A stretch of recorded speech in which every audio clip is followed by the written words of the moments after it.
Everyone, welcome to my YouTube channel Shiksha Diksha. तो चलिए शुरू करते हैं आज की अपनी वीडियो। आज की जो हमारी वीडियो है गाइस, वो है नवंबर मंथ के मोस्ट इंपॉर्टेंट करंट अफेयर्स पे। अभी एक दो दिन आपको वीडियोस जो हैं वो नहीं मिल पाए, इसके लिए एक्सट्रीमली सॉरी। एंड अब आपको वीडियोस जो हैं वो रेगुलर मिला करेंगी, कोई भी प्रॉब्लम आप लोगों को नहीं होगी। तो मेक श्योर अगर आपने अभी तक मेरे चैनल को सब्सक्राइब नहीं किया है तो जल्दी से सब्सक्राइब कर लीजिए, बेल आइकन को प्रेस कर लीजिए। और आप मुझे इंस्टाग्राम पे फॉलो कर सकते हो, लिंक आपको डिस्क्रिप्शन में मिल जाएगा। चलिए शुरू करते हैं हम अपने आज के नवंबर मंथ के important current affairs. Most important है, मैंने आपसे बोला है कि नवंबर मंथ में आपको मैं 3 से 4 वीडियो प्रोवाइड कराऊंगी, जिसमें आपको करंट अफेयर जो मंथली है वो हम लोग पूरा कंप्लीट कर लेंगे। ठीक है, तो बहुत ही अच्छी वीडियो होगी ये, आपकी विद पिक्चर्स होगी, ताकि आप लोगों को काफ़ी सारी चीज़ें जो हैं वो आपके माइंड में एकदम से अच्छे से बैठ जाएँ। ठीक है, क्योंकि काफ़ी लोग बोलते हैं कि मैम विद पिक्चर्स अगर हमें करंट अफेयर्स मिलेगा तो हमें थोड़ा सा वो ज़्यादा आसानी रहती है और पढ़ने में भी ज़्यादा अच्छा लगता है। तो आप ही लोगों के लिए अब से जो है आप लोगों को with pictures he current affairs करवाया जाया करेंगे। मेरी कोशिश रहेगी, मतलब जिनकी भी मिल सकती है, अगर कुछ पिक्चर्स ऐसे होंगे जो नहीं मिल पाते हैं तो उनके लिए नहीं, बट मोस्टली जो भी आपके क्वेश्चंस होंगे उनमें पिक्चर्स भी अवेलेबल कराई जाएंगी। ठीक है, तो चलिए जल्दी से शुरू करते हैं, लेट नहीं करेंगे, स्टार्ट करते हैं अपना नवंबर मंथ करंट अफेयर्स। अगर आपने इससे पहले वाली नवंबर मंथ करंट अफेयर्स की वीडियो नहीं देखी है तो उसको भी जाके जल्दी से देख लीजिए। चलिए देखते हैं हम लोग आज का जो हमारा पहला करंट अफेयर है वो क्या पूछ रहा है। पद्म पुरस्कार से सम्मानित वायलिन वादक का हाल ही में 92 वर्ष की उम्र में निधन हो गया है, उनका नाम क्या था। तो देखिए यहाँ पे आप देख सकते हैं पिक्चर लगी हुई है। ठीक है, चलिए यहाँ पे आपके नाम दिए हुए हैं, हम लोग देखते हैं कि नाम क्या था इनका। तो देखिए आपके ऑप्शंस हैं टी.एन. कृष्णन, सोनल मानसिंह, अम्बी सुब्रमण्यम या फिर कला रामनाथ। तो इसमें से राइट आंसर हो जाएगा ए ऑप्शन, यानी कि टी.एन. कृष्णन। यानी कि ये जो पिक्चर है ये किसकी है, टी.एन.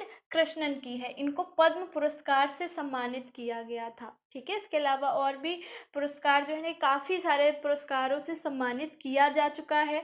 ठीक है, इनके बारे में आपको बता दूं कि ये जिसको बोलते हैं कर्नाटिक वायलिन, ठीक है, कर्नाटिक वायलिन म्यूजिक प्ले करते थे या कर्नाटक जो है वायलिन बजाते थे, उसको बोला जाता है कर्नाटिक बोला जाता है। ठीक है, तो ये वायलिन प्ले करते थे और इसके लिए जैसा कि आपको पता है पद्म पुरस्कार मिले हुए हैं इनको। ठीक है, तो टी.एन. कृष्णन जो है इनका जन्म कहाँ हुआ था, तो बेसिकली इनका जन्म जो है वो हुआ था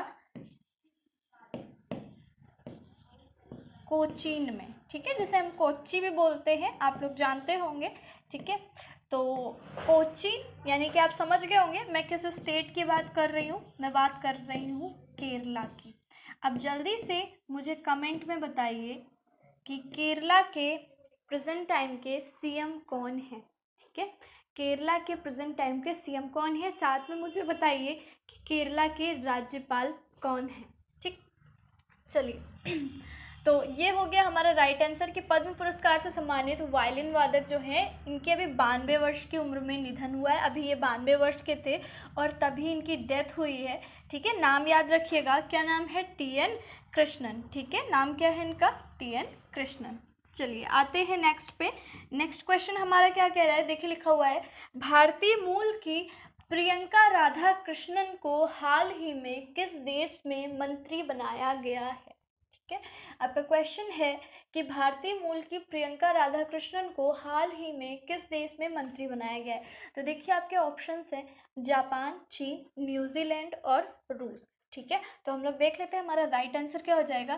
भाई न्यूजीलैंड में जो है मिनिस्टर यानी कि मंत्री के पद पर रखी गई है। ठीक है, तो ये याद रखिएगा कि ये भारतीय मूल की हैं, नाम क्या है इनका, प्रियंका राधा कृष्णन। क्योंकि भारतीय मूल की हैं इसलिए इम्पोर्टेंट है। ठीक है, इंडियन ओरिजिन की हैं इसलिए इम्पोर्टेंट है। लेकिन अभी कहाँ की मिनिस्टर बनी है ये, तो ये बनी है न्यूजीलैंड की। ठीक है, न्यूजीलैंड में ही रहती हैं और वहीं की पार्टी से इन्होंने जो है ये मंत्री पद पे इलेक्ट हुई हैं। ठीक है, चलिए तो हाँ, मैंने इससे पहले जो क्वेश्चन पूछा था उसका आंसर मैं बता देती हूँ, शायद आप लोगों में से कई लोगों ने कमेंट कर दिया होगा, नहीं किया है तो भी जो है उस चीज़ को देख लेते हैं साथ में ही। तो अभी मैंने आपसे पूछा था कि केरला के सीएम कौन हैं, तो केरला के सीएम हम लोग देख लेते हैं। केरला के सीएम हैं पिनाराई विजयन। ठीक है, पिनाराई विजयन, नाम याद रखिएगा अच्छे से, क्योंकि स्टेट के सीएम जो हैं वो आपसे पूछे जाते हैं। ठीक है, साथ में राज्यपाल भी आपके पूछे जाते हैं। तो राज्यपाल भी मैंने आपसे पूछा था, राज्यपाल कौन है भाई? आरिफ मोहम्मद साहब हैं। ठीक है, आरिफ मोहम्मद,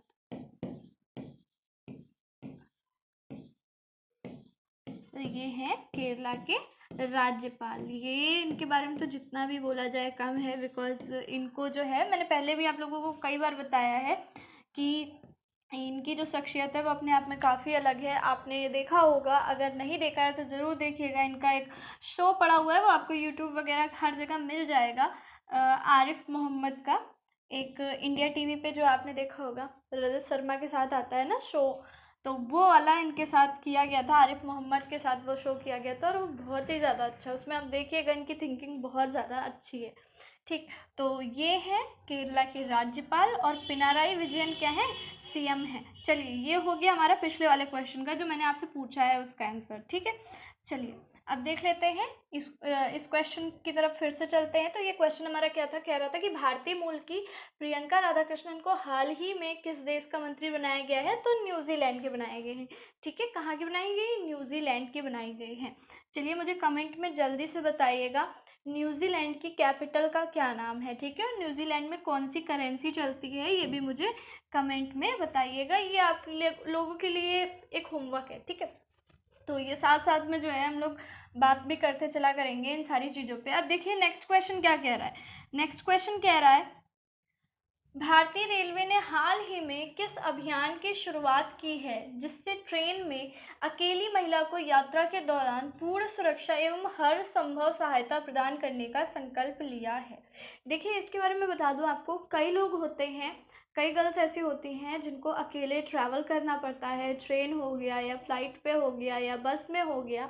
तो होता क्या है, कई बार उनको कई ऐसी चीज़ों का सामना करना पड़ जाता है जो उनके लिए बहुत ही ज़्यादा मुश्किल भरा हो सकता है। तो होता क्या है कि इसीलिए, ताकि लोग परेशान ना हो, लोग देखिए मोस्टली क्यों लड़कियों को इतना ज़्यादा सेव करने को, क्योंकि आपने देखा है आज दिन आप न्यूज़पेपर पढ़ते हो और कितनी सारी आप लोगों को जो है चीज़ें पढ़ने को मिलती हैं, कितने सारे क्राइम हो रहे हैं गर्ल्स के अगेंस्ट। तो उन्हीं सारी चीज़ों को कंट्रोल करने के लिए ये एक नया इनिशिएटिव लॉन्च किया गया है साउथ सेंट्रल रेलवे की तरफ से। क्या इसको क्या बोला गया है? उसके आपसे ऑप्शन पूछे गए हैं, मेरी सहेली, मेरी हिम्मत, प्रतिज्ञा या फिर मेरा देश। तो जैसा कि आप देख रहे हो पिक्चर भी लगी हुई है, जिसमें से राइट आंसर क्या है? मेरी सहेली। ये मेरी सहेली इनिशिएटिव जो है ये साउथ सेंट्रल रेलवे की तरफ से स्टार्ट किया गया है। अब देखिए ये क्वेश्चन आपके एक तो हर एक एग्जाम के लिए और स्पेशली आपके रेलवे के एग्जाम के लिए भी इम्पोर्टेंट है, क्योंकि इसमें रेलवे का ही ये इनिशिएटिव है। ठीक, तो देखिए इसमें आपको क्लियर हो गया होगा कि ये सुरक्षा और हर संभव सहायता प्रदान करने का संकल्प किया गया है। एक्चुअली इसमें होगा क्या, ये थोड़ा सा मैं आपको बता देती हूँ। इसमें होगा ये कि जो भी गर्ल्स हैं, जो भी अकेले यात्रा करेंगी, ठीक है, उनके लिए वो आराम से अपनी जो भी उनकी प्रॉब्लम्स हैं या कोई भी अगर उनको इशू है या वो कुछ भी बात बताना चाहती हैं, तो उनके लिए एक महिला युवा आरपीएफ जो सिपाही है वो तैनात रहेंगे स्टेशंस वगैरह पे। तो कोई भी अगर प्रॉब्लम होती है, उसको लड़की को कोई भी दिक्कत होती है, किसी भी तरह की कोई भी प्रॉब्लम होती है, तो वो उनको पूरे टाइम जो है हेल्प करने के लिए रेडी रहेंगी। तो इसमें एक हेल्पलाइन नंबर दिया गया है विच इज़ आई थिंक 182। अगर शायद ये हो सकता है मैं भी गलत हो, क्योंकि मुझे नंबर में थोड़ा सा भूल भी सकती हूँ, तो मैं ये नंबर जो है स्पेशली लिख भी दूंगी यहाँ पे। ठीक है, तो अगर कोई भी गर्ल होगी तो उसके लिए भी अच्छा है। तो वैसे 182 है शायद ये हेल्पलाइन नंबर, बाकी आपको वीडियो में मिल जाएगा। तो ये जो है स्पेशली इसीलिए किया गया है ताकि जो भी गर्ल्स हैं जो अकेले ट्रैवल कर रही हैं, अगर उन्हें कोई भी तरह की छेड़खानी संबंधित या कोई भी ऐसी प्रॉब्लम आती है, मान लीजिए उनका बैग चोरी हो गया, कोई भी दिक्कत है, तो वो उस चीज़ को बाद में जो है एक महिला आरपीएफ सिपाही से अपना बता सकती हैं। ठीक है, और उनकी उस प्रॉब्लम को सॉल्व करने की कोशिश की जाएगी। तो ये एक बहुत ही बेहतरीन इनिशिएटिव है रेलवे का, और इसका नाम क्या रखा गया है? मेरी सहेली। चलिए बढ़ते हैं नेक्स्ट की तरफ। नेक्स्ट क्वेश्चन क्या है? चलिए देखिए लिखा हुआ है, मैंने कोशिश की है अपनी तरफ से पिक्चर्स आप लोगों के लिए लगाने की, और आई थिंक आपको पसंद आ रही होंगी, पहले से तो थोड़ा ज़्यादा ठीक लग रहा होगा। और अगर आप लोग कमेंट में जो है पसंद करेंगे, बताएंगे, तो आगे भी आपको वीडियोस इसी तरीके मिलेंगी। ज़रूर मुझे कमेंट में बताइएगा कि इस तरह की वीडियोस आप लोगों को अच्छी लग रही है। आगे भी अगर आपको चाहिए तो मुझे ज़रूर बताइएगा कमेंट में, ठीक है। देखिए लिखा हुआ है, मध्य प्रदेश के निम्न में से किस टाइगर रिजर्व को यूनेस्को बायोस्फीयर रिजर्व घोषित किया गया है। ठीक है, कौन सा टाइगर रिजर्व है जिसको कि यूनेस्को बायोस्फीयर रिजर्व घोषित किया गया है। अब आपके पास 4 ऑप्शंस है, Panna tiger reserve, Satpura tiger reserve, Pench tiger reserve और कान्हा टाइगर रिजर्व। ठीक है, तो ये आपके पास 4 टाइगर रिजर्व हैं, जिनमें से आपका एक राइट ऑप्शन है, तो वो क्या है आपका पन्ना टाइगर रिजर्व। ठीक है, पन्ना टाइगर रिजर्व जो है उसे यूनेस्को द्वारा बायोस्फीयर रिजर्व घोषित किया गया है। ठीक, स्पेशली एक बार मैंने बताया था आपको बायोस्फीयर रिजर्व के बारे में, मैं फिर से कभी डिटेल में आपको बताऊंगी बायोस्फीयर रिजर्व क्या होता है। तो जो आपका बायोस्फीयर रिजर्व है, एक बार वो घोषित हो जाता है तो फिर उसमें काफ़ी सारी पाबंदी हो जाती है। वैसे भी रिजर्व आप जानते हो आरक्षित क्षेत्र होते हैं, उनमें वनों की कटाई नहीं हो सकती है, वहाँ पे लोग नहीं जा सकते। लेकिन अगर यूनेस्को ने बायोस्फीयर रिजर्व बना दिया है तो फिर चीज़ें और थोड़ी सी मतलब स्ट्रिक्ट हो जाती हैं। ठीक है, तो उन चीज़ों को हम लोग बाद में एक पर्टिकुलर वीडियो में मैं आपको समझाऊंगी। ठीक है, तो पन्ना टाइगर रिजर्व जो है उसको यूनेस्को ने बायोस्फीयर रिजर्व घोषित किया है, जैव मंडल आरक्षित क्षेत्र। ठीक है, इसको हिंदी में बोलते हैं जैव मंडल आरक्षित क्षेत्र। चलिए, ये आपका कहाँ पे है पन्ना टाइगर रिजर्व, ये है आपका एमपी में। ठीक है, कहाँ पे है, एमपी में है। तो देखिए पन्ना टाइगर रिजर्व जो है ये आपका एमपी में, मोस्टली जितने दिए हुए सारे एमपी में है। जैसे पेंच है तो ये एमपी और महाराष्ट्र के बॉर्डर पे पड़ता है। ठीक है, तो इस तरीके से तो पन्ना टाइगर रिजर्व जो आपका एमपी में है इसे घोषित किया गया है, यूनेस्को ने बायोस्फीयर रिजर्व घोषित किया। चलिए थोड़ा सा देख लेते हैं, यहाँ पे देखिए टाइगर बने हुए, टाइगर के लिए वैसे भी प्रसिद्ध है ये जगह। अब देखिए लिखा हुआ है, मध्य प्रदेश में पन्ना टाइगर रिजर्व को यूनेस्को की world network of biosphere reserve सूची में शामिल किया गया है। यह भारत का 12वां, ठीक है, भारत का 12वां और मध्य प्रदेश के पंचमढ़ी और अमरकंटक के बाद तीसरा बायोस्फीयर रिजर्व है। यानी कि इससे पहले पंचमढ़ी और अमरकंटक भी जो है वो भी एमपी के बायोस्फीयर रिजर्व एरिया हैं। ठीक है, जिसे world network of biosphere reserve में शामिल किया गया है। वर्तमान में पन्ना टाइगर रिजर्व में कितने बाघ हैं, 56 बाघों का घर है। पन्ना टाइगर राष्ट्रीय उद्यान, पन्ना राष्ट्रीय उद्यान मध्य प्रदेश के पन्ना और छतरपुर जिलों की सीमा में स्थित है। ये जो आपकी देखिए एमपी जो है वो स्पेशली इसका नाम कहते हैं पन्ना इसलिए पड़ा इस जगह का नाम कि यहाँ पे आपने सुना होगा एक स्टोन होता है जिसको पन्ना, जिसको कि अगर आप जो रिंग वगैरह पहनते हैं तो उसके हिसाब से काफ़ी लोग अपनी राशि के हिसाब से जो है स्टोन पहनते हैं। तो उसमें से एक स्टोन होता है पन्ना, which is onyx in English, उसको इंग्लिश में शायद ऑनेक्स बोलते हैं। तो वो जो है ग्रीन कलर का होता है। तो वो बोलते हैं कि इस क्षेत्र में काफ़ी पाया जाता था, इस वजह से जगह का नाम पन्ना जो है वो रखा गया, इस तरीके से मतलब बोला जाता है। ठीक है, और पहले कहते हैं कि हीरे वगैरह भी मिले हैं यहाँ से। चलिए आते हैं नेक्स्ट पे। तो ये हम लोगों ने देख लिया किसको कहा गया है। ठीक, अब देखिए हमारा नेक्स्ट क्या है, विश्व वन्य जीव कोष। विश्व वन्य जीव कोष यानी कि आपका जो वर्ल्ड वाइल्ड लाइफ फंड होता है, WWF जिसको हम बोलते हैं। ठीक है, तो विश्व वन्य जीव कोष WWF की एक रिपोर्ट के अनुसार साल 2050 तक भारत के कितने शहरों पर पानी का संकट होगा। देखिए पहली चीज़ तो ये कि भारत में देखिए 2 चीज़ें हैं, एक तो ये दोनों चीज़ें ही नहीं होनी चाहिए, देश में जो है इस तरह के हालात नहीं बनने चाहिए। लेकिन होता ये है कि कुछ क्षेत्र ऐसे हो जाते हैं जिसमें कि एकदम सूखा रह जाता है। ठीक है, बारिश बिल्कुल नाम मात्र की होती है, और कुछ क्षेत्र ऐसे हो जाते हैं जहाँ पे एकदम बाढ़ आ जाती है।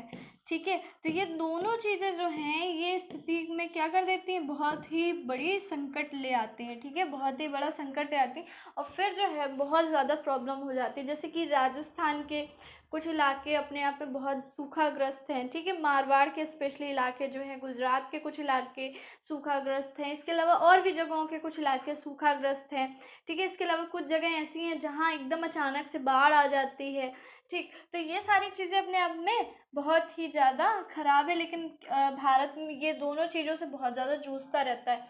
तो देखिए बहुत ज़्यादा ज़रूरी, इवन भारत ही नहीं, इंडिया ही नहीं, हर देश में हर एक नागरिक का पहली बात तो ये कर्तव्य बनता है कि वो पानी का दुरुपयोग ना करे, ठीक है, सबसे पहली चीज़। और दूसरी चीज़, जैसे कि आपने देखा होगा कि हम लोग अपने घर पे आरओ लगवाते हैं, ठीक है, ताकि प्योरीफाई वाटर जो है हम उसको कंज्यूम करें, ताकि हमारी जो किडनी है, जो हमारा लिवर है, सब एकदम क्या रहे, हेल्दी रहे। तो होता क्या है कि पानी में कुछ अब देखिए वैसे बहुत ज़्यादा ज़रूरत तो नहीं होती, अगर आपने स्केल से मेज़र करवाया है, अगर आपका पानी ठीक है तो आप नहीं भी लगवाएं तो कोई दिक्कत नहीं है, लेकिन आपको स्केल से मेज़र एक बार करवाना चाहिए कि आपके यहाँ हार्ड वाटर तो नहीं आ रहा है, मतलब वाटर में कई सारी इम्प्योरिटीज़ आ जाती हैं जिसकी वजह से जो है आरओ का पानी पीना ज़्यादा सही रहता है। बट होता क्या है, आरओ के पानी के साथ एक ये भी प्रॉब्लम होती है कि बहुत सारा वेस्ट जो है पानी जाता है, ठीक है, और वो फिर क्या होता है, वो बहुत बर्बाद होता है। तो ये अपने आप में एक बहुत ख़राब चीज़ है। तो कोशिश कीजिए कि उस पानी को, जो हार्ड वाटर है, जो आपका एक्सेस वाटर रिमूव होता है, उसको हम यूटिलाइज़ करें, चाहे किसी भी चीज़ में आप उसको मतलब बर्तन धोने में या कपड़े धोने में, किसी भी चीज़ के काम में आप उसको यूज़ कर सकते हैं, ठीक है। तो हम लोगों को कोशिश करनी चाहिए कि हम ज़्यादा से ज़्यादा जो है वाटर को बचाने की कोशिश करें, पहली चीज़ तो ये। अब सरकार का क्या काम बनता है, सरकार का काम ये बनता है कि ज़्यादा से ज़्यादा क्षेत्र जो है उनमें वनों की संख्या बढ़ाई जाए, ठीक है, और हम लोगों को भी कोशिश करनी चाहिए कि हम लोग भी कम से कम कुछ नहीं तो एक आध पेड़ जो है वो अपने जीवन में ज़रूर लगाएं, ठीक। होता क्या है, कई बार जगहों की प्रॉब्लम हो जाती है, जगह नहीं मिलती कि कहाँ पे भाई लगाएं, जब जगह ही नहीं बची कोई। तो वैसे तो काफ़ी सारी जगह आप कहीं अलग जगह पे भी लगा सकते हैं, अगर आपके घर के पास कोई पार्क है तो आप वहाँ भी लगा सकते हैं। इसके अलावा सरकार को क्या नए कदम उठाने चाहिए, इसके बारे में अगर बात करें तो सरकार को पहली चीज़ तो मैंने बताया कि वनों की जो अवैध कटाई होती है उस पर सख्त से सख्त नियम बनाने चाहिए, रोक लगानी चाहिए, ज़्यादा से ज़्यादा जो है वनों को बढ़ावा मिलना चाहिए। भारत में जैसे अभी हर बार रिपोर्ट आती है कि कितने प्रतिशत जो है वो क्षेत्रीय क्षेत्र जो है वो वनारक्षित है, मतलब कि वनाच्छादित है, सॉरी, ठीक है, वनाच्छादित है, मतलब कि कितना परसेंट एरिया है जो पूरा जिसमें फॉरेस्ट है और कुछ भी नहीं है। तो वो एरिया के मामले में इंडिया जो है बहुत पीछे रहता है। तो इंडिया को चाहिए कि काफ़ी एरिया जो है एक लिमिट होती है कि एटलीस्ट आपके यहाँ पॉल्यूशन तब इतना कम होगा जब आपका इतना एरिया कम से कम जो है वनाच्छादित रहे। तो उस हिसाब से इंडिया का भी बहुत कम है, बढ़ाने की कोशिश की जा रही है और ये धीरे धीरे आगे शायद बढ़ेगा भी, और हम लोगों को भी अपनी तरफ से ये काम जो है वो करना चाहिए, ठीक। दूसरी चीज़ें क्या हो सकती हैं, दूसरी चीज़ें जो होती है, बारिश का जो पानी है ज़्यादा से ज़्यादा रिजर्वर जो है बनाने चाहिए, रिजर्व बनाने चाहिए, ताकि वो पानी जो है वो बारिश का पानी यूटिलाइज हो सके। बड़े बड़े जो स्कूल कॉलेजेस या बड़े बड़े जो ग्राउंड होते हैं वहाँ पे कोशिश की जाए कि पानी जो है वो वेस्ट ना हो, बारिश का पानी वो ज़्यादा से ज़्यादा जो है हम लोग कंज्यूम करें। जैसे पहले वेल वगैरह होते थे, तो वेल के ज़रिए क्या होता था कि वाटर लेवल काफ़ी अच्छा रहता था, पानी इतना ज़्यादा उसमें जो है कम नहीं होता था, ठीक है। पहले के हम लोगों के रहन सहन के तरीके भी बहुत अलग थे और अब बहुत अलग हैं, ठीक। तो चलिए बहुत ज़्यादा बात नहीं करेंगे इस पे, लेकिन जो मैंने आपको कुछ बताया ये आपकी कुछ इम्पोर्टेंट चीज़ें हैं जो आपके लिए जानना भी ज़रूरी होता है। तो यहाँ हमारा क्वेश्चन क्या कह रहा था कि विश्व वन्य जीव कोष जो है WWF की एक रिपोर्ट के अनुसार साल 2050 तक भारत के कितने शहरों पर पानी का संकट होगा। तो 30 शहरों तक। आप सोच सकते हो भाई 2050 को बहुत ज़्यादा टाइम नहीं है। अगर आप अभी 18 या 20 साल के हो तो लगभग ऐसा कहा जा रहा है कि लगभग 30 साल बाद जो है आप ऐसे पानी के संकट को झेल सकते हो। तो क्यों हम ऐसी चीज़ को झेलें, हम अपनी तरफ से कोशिश करें कि हम अपने लिए और अपनी आगे आने वाली पीढ़ी के लिए एक बेटर फ्यूचर उनको दे सकें। तो 30 राज्य जो हैं उनमें कहा गया है कि बहुत ज़्यादा सूखा आ सकता है, ठीक। उसमें से कुछ जो स्पेशल टॉप पे हैं उनको देख लेते हैं, ठीक है। हाल ही में विश्व वन्यजीव कोष द्वारा एक सर्वेक्षण किया गया जिसमें ये पता चला कि भारत में स्थित 30 शहरों में 2050 तक पानी के तीव्र जोखिम का सामना करना पड़ सकता है। शहरों में क्या है, जैसे कि बातें की गई थी राजस्थान, तो राजस्थान का जयपुर जो है वो लिस्ट में टॉप कर रहा है। ठीक है, टॉप कर रहा है जयपुर जो है सूची में सबसे ऊपर है। उसके बाद है आपका इंदौर, ठाणे, मुंबई, ये सारे आपके महाराष्ट्र के हो गए। इंदौर आपका एमपी का, कोलकाता और दिल्ली का स्थान है। इस रिपोर्ट में अनुमान लगाया गया है कि दुनिया भर में करोड़ों लोगों को पानी के बढ़ते खतरों का सामना करना पड़ेगा। तो आपने देखे होंगे कुछ फुटेज, कुछ ऐसी क्लिप्स देखी होंगी जिसमें औरतें बहुत बहुत दूर जाया करती थी, तब कहीं जाके उन्हें पानी मिलता था।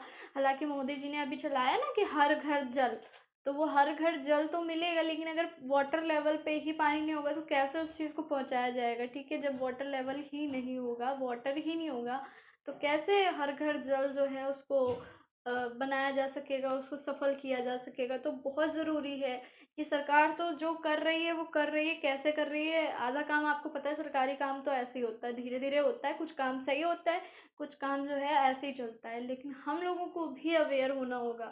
जब हम लोग अवेयर होंगे, अगर एक इंसान भी अवेयर है तो अपने पूरे घर को अवेयर कर सकता है, और फिर ऐसे ही आगे चल के हम लोग बहुत सारे लोगों को अवेयर कर सकते हैं। तो बहुत ज़रूरी है कि सबसे पहले आप अवेयर हो। आप सबसे पहले पानी को जो फालतू में हम खर्च करते हैं उसको रोकें। ठीक, चलिए आते हैं नेक्स्ट पे। विश्व सुनामी जागरूकता दिवस कब मनाया जाता है? विश्व सुनामी जागरूकता, अगर हम बात करें सुनामी कैसे आता है, कई बार ये क्वेश्चन पूछा जाता है, तो कहा जाता है भाई समुद्र के तल पे जब भूकंप जो है आता है, एक तरीके का आप अर्थक्वेक समझ सकते हो। जैसे यहाँ पे अर्थक्वेक आता है, तो अब जब वो नॉर्मल लैंड एरिया पे आता है तो हम लोगों को क्या दिखता है कि सब हिल रहा है। ठीक है, लेकिन जब यही एक तरीके का भूकंप ही बोलते हैं कि वो जब पानी के अंदर से उठता है, ठीक है, तो वेव्स, क्योंकि भाई पानी में क्या है, पानी में कोई ऐसा तो एरिया है नहीं, वहाँ पे वेव्स है, तो वो वेव्स बहुत ऊपर तक उठती हैं और फिर वो जहाँ जहाँ जाती हैं, क्योंकि बहुत तीव्रता की होती है, तो वो जहाँ जहाँ जाती हैं वो सब बर्बाद करती चलती हैं।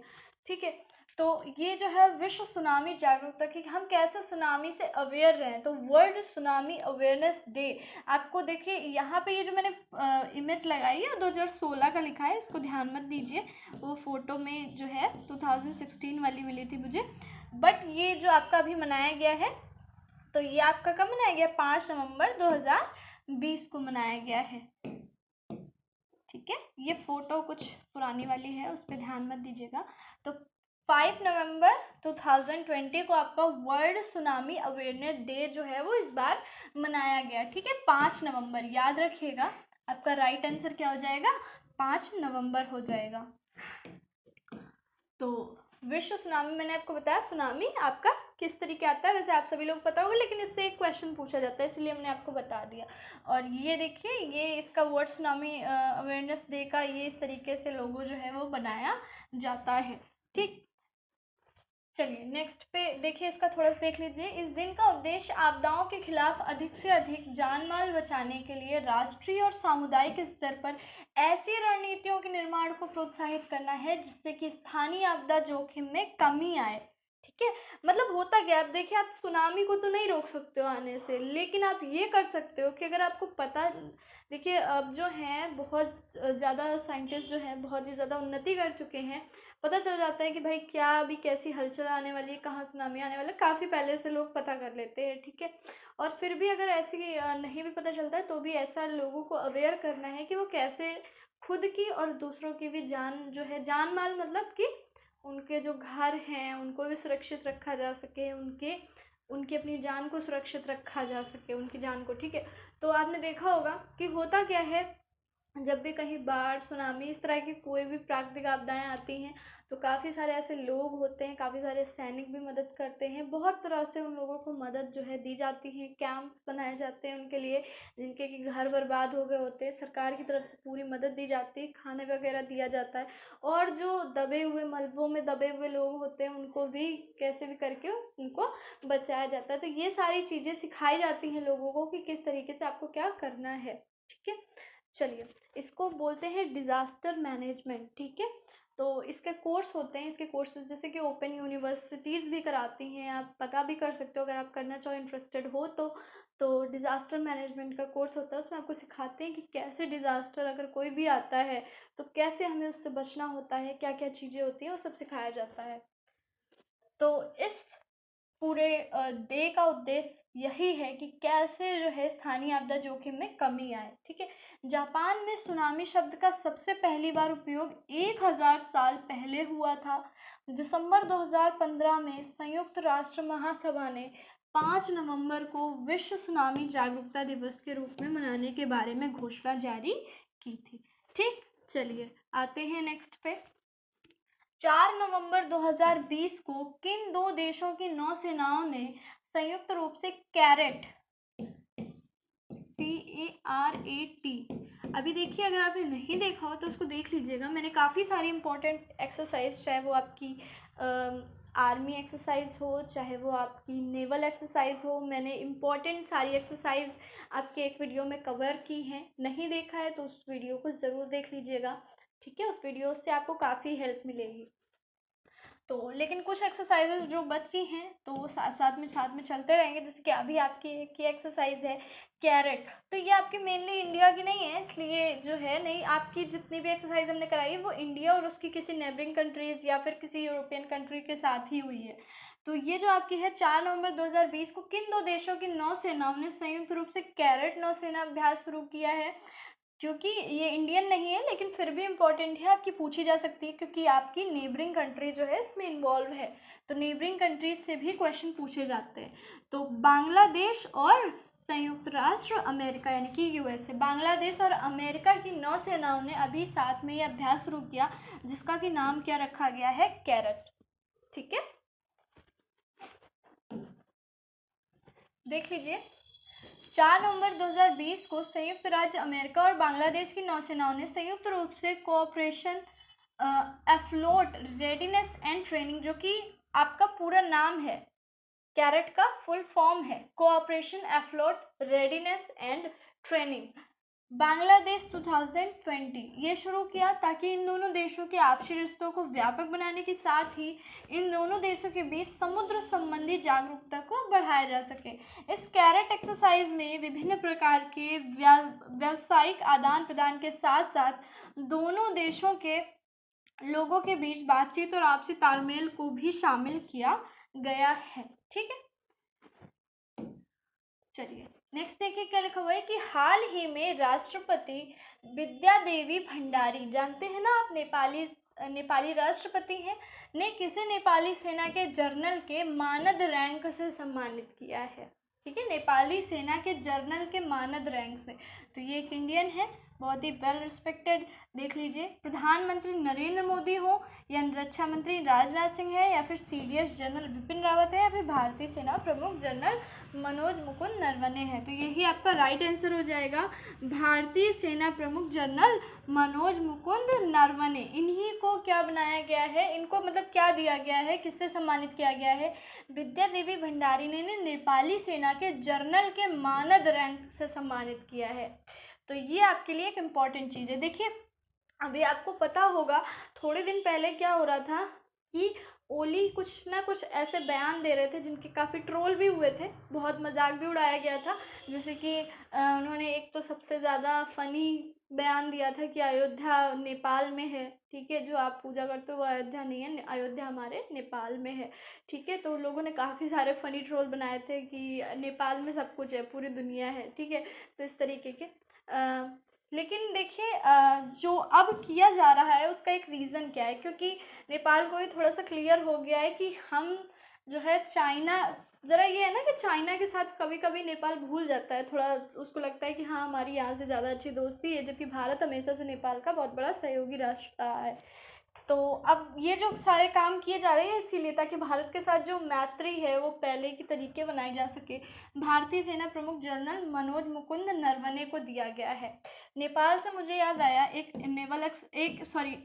एक्सरसाइज होती है, नेवल नहीं है, एक एक्सरसाइज है जिसे बोलते हैं सूर्य किरण।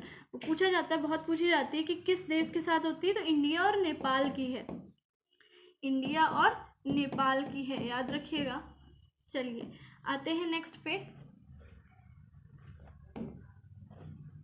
ये क्वेश्चन देखिए क्या कह रहा है, विश्व रेडियोलॉजी दिवस, इसको world radiology day and world radiography day दोनों ही बोला जाता है, ठीक है। निम्न में से किस दिन मनाया जाता है? तो देखिए ऑप्शंस हैं आपके 10 जनवरी, 12 मार्च, 15 अप्रैल और 8 नवंबर। तो आपका राइट आंसर हो जाएगा 8 नवंबर। अब आप यहाँ देख सकते हो लिखा हुआ है वर्ल्ड रेडियोग्राफी डे, साथ में आप देखिए क्या बना हुआ है, एक हैंड बना हुआ है जिसमें कि आपके बोन्स का स्ट्रक्चर भी दिखाई दे रहा है, मतलब बोन्स का स्ट्रक्चर, यानी कि आप समझ गए होंगे ये एक एक्सरे इमेज है। तो वो रेडियोग्राफी डे इसीलिए मनाया जाता है कि इसी दिन एक्सरे की जो है खोज की गई थी, और उसी एक तरीके से उसी सम्मान में या उसी खुशी में बोल सकते हैं कि 8 नवंबर वाले दिन को वर्ल्ड रेडियोग्राफी डे मनाया जाने लगा, ठीक है। चलिए, एक्सरे की खोज या एक्सरे मशीन किसने बनाई थी सबसे पहले, ये आप लोगों के लिए ये भी एक क्वेश्चन है, मुझे आंसर बताइएगा, बहुत पूछा जाता है, ठीक है। कोई ऐसा क्वेश्चन नहीं है जो कि आपका बहुत, ये आपका क्वेश्चन बहुत ही ज़्यादा इजी और बहुत ज़्यादा बार पूछा गया है। भारत के कॉमिक्स हीरो चाचा चौधरी, ठीक है, नहीं कहते चाचा चौधरी का दिमाग कंप्यूटर से भी तेज चलता है, मशीन से भी तेज चलता है, तो चाचा चौधरी को निम्न में किस परियोजना का ब्रांड एम्बेसडर चुना गया है? तो ये है हमारे लीजेंड चाचा चौधरी। और आपके ऑप्शंस हैं नमामि गंगे परियोजना, भाखड़ा नागल परियोजना, जवाहर तापी परियोजना और केन बेतवा लिंक परियोजना। उसमें से आपका राइट क्या हो जाएगा, नमामि गंगे परियोजना। नमामि गंगे परियोजना का ब्रांड एम्बेसडर कौन बनाए गए भाई? चाचा चौधरी बनाए गए। चलिए डिटेल में देख लेते हैं थोड़ा सा। भारत के कॉमिक्स हीरो चाचा चौधरी को नमामि गंगे परियोजना का ब्रांड एम्बेसडर चुना गया है। मशहूर भारतीय सुपर हीरो चाचा चौधरी, ठीक है, बिल्कुल थे, क्योंकि तब तो मैं काफ़ी छोटी थी जब ये कॉमिक्स वगैरह चलती थी, लेकिन मैंने कुछ देखी है कॉमिक्स, लोगों की पुरानी थी, इतनी भी बहुत ज़्यादा छोटी भी नहीं थी। तो कॉमिक्स, तब ये कॉमिक्स के एक सुपर हीरो रहते थे चाचा चौधरी, कहते हैं इनका दिमाग जो है कंप्यूटर से भी तेज चलता है। इन्होंने अब जो है नमामि गंगे कार्यक्रम से हाथ मिलाया है। किसने भाई? चाचा चौधरी ने। नमामि गंगे परियोजना यह केंद्र सरकार की योजना है जिसे वर्ष 2014 में शुरू किया गया था। सरकार द्वारा इस परियोजना की शुरुआत राष्ट्रीय नदी गंगा का प्रदूषण, संरक्षण और कायाकल्प कराने के उद्देश्य से की गई थी, ठीक है। तो अब चाचा चौधरी को यहाँ ब्रांड एम्बेसडर बनाने की क्या जरूरत पड़ गई? पहली बात तो एक अच्छे जो है कॉमिक पर्सन है, ठीक, और दूसरी चीज़ ये कि बोला जाता है ना कि दिमाग के बहुत तेज हैं, तो अब सरकार कोशिश करेगी कि ज़्यादा से ज़्यादा हम लोग ऐसा कुछ आइडिया निकालें जिससे गंगा को ज़्यादा से ज़्यादा प्रदूषण रहित रखा जाए, ठीक है, और संरक्षण किया जाए, ठीक है। आपको पता है गंगा कितनी ज़्यादा प्रदूषित हो चुकी है, तो इन्हीं सारी चीज़ों को, इन्हीं सारी इनिशिएटिव्स जो स्टार्ट किए गए थे जैसे कि नमामि गंगे परियोजना, तो इसको सफल बनाने के लिए अब ये एक मुहिम जो है शुरू की गई है। चलिए अब देख लेते हैं अपने ये क्वेश्चन, निम्न में से किस राज्य सरकार ने राष्ट्रीय जल पुरस्कार 2019 के तहत सर्वश्रेष्ठ राज्य, ये आपका आज का लास्ट क्वेश्चन है, और जो भी मैंने क्वेश्चंस आप लोगों से पूछे हैं उनके आंसर मुझे ज़रूर बताइएगा। याद रखिएगा कौन कौन से पूछे। एक तो न्यूजीलैंड का मैंने पूछा है ना आपसे, करेंसी एंड कैपिटल, इसके साथ मैंने दूसरा पूछा है कि एक्सरे की खोज, एक्सरे मशीन की खोजकर्ता जो है वो कौन है, तो एक्सरे मशीन की खोज किसने की थी। पुरस्कार 2019 के तहत सर्वश्रेष्ठ राज्य श्रेणी में शीर्ष स्थान हासिल किया है, ठीक है। ये आपका देखिए नेशनल वाटर अवार्ड्स हैं। अब आपसे पूछ रहा है कि देखिए अभी है क्या कि 2020 चल रहा है, लेकिन ये जो अवार्ड दिए गए हैं राष्ट्रीय जल पुरस्कार, ये 2019 के लिए दिया गया है, ठीक। तो किस सरकार को मिला है, किस राज्य सरकार को मिला है? तमिलनाडु को मिला है, ठीक है। तमिलनाडु राज्य को ये जो पुरस्कार है ये दिया गया है कि सर्वश्रेष्ठ राज्य, ठीक है, राष्ट्रीय जल पुरस्कार। देख लेते हैं थोड़ा सा इस बारे में डिटेल में। देखिए लिखा हुआ है तमिलनाडु सरकार ने राष्ट्रीय जल पुरस्कार 2019 के तहत सर्वश्रेष्ठ राज्य श्रेणी में शीर्ष स्थान हासिल किया है। कुल मिलाकर तमिलनाडु राज्य ने विभिन्न श्रेणियों में 7 पुरस्कार जीते हैं अपने आप में, विच इज़ वेरी इंपॉर्टेंट, ठीक है। आपके एग्जाम पर्पज से ये चीज़ बहुत ही ज़्यादा इंपॉर्टेंट है। पुरस्कार समारोह वस्तुतः 11 और 12 नवंबर को उपराष्ट्रपति एम वेंकैया नायडू, केंद्रीय जल मंत्री गजेंद्र सिंह शेखावत, केंद्रीय पर्यावरण मंत्री प्रकाश जावड़ेकर की उपस्थिति में होना है। यह 2 दिवसीय समारोह के रूप में होना है। पीडब्ल्यूडी सचिव के लिखा हुआ है सचिव के मनिवासन, ठीक है, यहाँ पे नाम जो है ये तरीके लिख दिया, के मनिवासन जो है तमिलनाडु सरकार की ओर से राष्ट्रीय जल पुरस्कार जो है प्राप्त करेंगे। कौन प्राप्त करेंगे? के मनिवासन। ठीक, ये पीडब्ल्यूडी सचिव हैं। तो तमिलनाडु सरकार को जो है इस श्रेणी में शीर्ष स्थान मिला है। किसमें? राष्ट्रीय जल पुरस्कार में। ठीक, सर्वश्रेष्ठ राज्य चुना गया है। तो ये था हमारा आज का लास्ट क्वेश्चन। ठीक, तो आज की ये वीडियो आप लोगों को कैसी लगी है मुझे कमेंट में ज़रूर बताइएगा। वीडियो पसंद आई हो तो लाइक करना मत भूलिएगा और सभी के साथ शेयर कर दीजिएगा। ठीक है, तो मिलते हैं हम अपनी नेक्स्ट वीडियो में। तब तक के लिए पढ़ते रहिए, सीखते रहिए शिक्षा दीक्षा के साथ।